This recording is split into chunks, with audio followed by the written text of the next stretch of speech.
Hello and good afternoon. I am going to show you today how I made my Anastasia cosplay. It started out with this crown. That was the very first idea. I decided I would try to make it historically inspired so it would be based off a Russian court gown, and that was my first challenge. I could not find a pattern, so I had to make the pattern myself.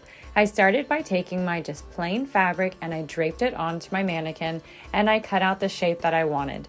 Then I took Christmas ribbon and I sewed two pieces of the ribbon together, and that is how I got the center front of my bodice, which is what you see right here. I wanted to make it look just like this, so I cut it out and I added it onto my yellow pieces of fabric, and then I played around with my skirt, and then I got to work with my pearl setter. The pearl setter is really easy to use. I load all of my pearls up and I'm able to put them on instead of having to do it by hand. Then I started cutting out the underskirt, which is this pink layer here.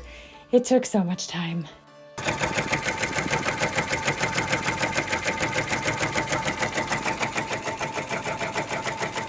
What I actually really like about using the smaller embroidery hoop to do my medallions is the fact that I'm using all of my stabilizer scraps, and all I do is take my scraps and I take my basting adhesive and I'm just filling in the same little hole over and over and over, and it is so nice to finally have a use for all my scraps I've been saving.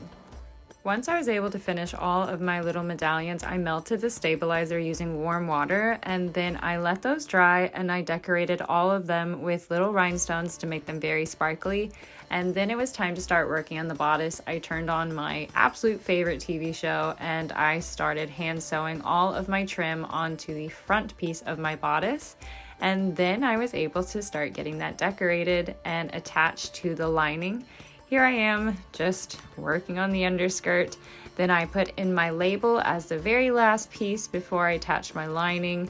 Here's a little more of the up close sparkles, and those are what those sparkles look like once they get on the skirt. And you can see this costume is really starting to come together.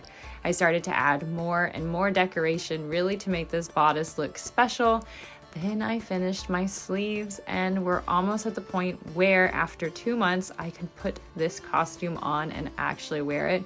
But wait, I'm missing the extra jewelry. So that's what this looks like.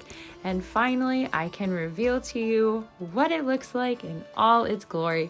It's probably one of my favorite cosplays I have ever made. I'm really proud of how it turned out. I think it's just one of the best things I've ever made.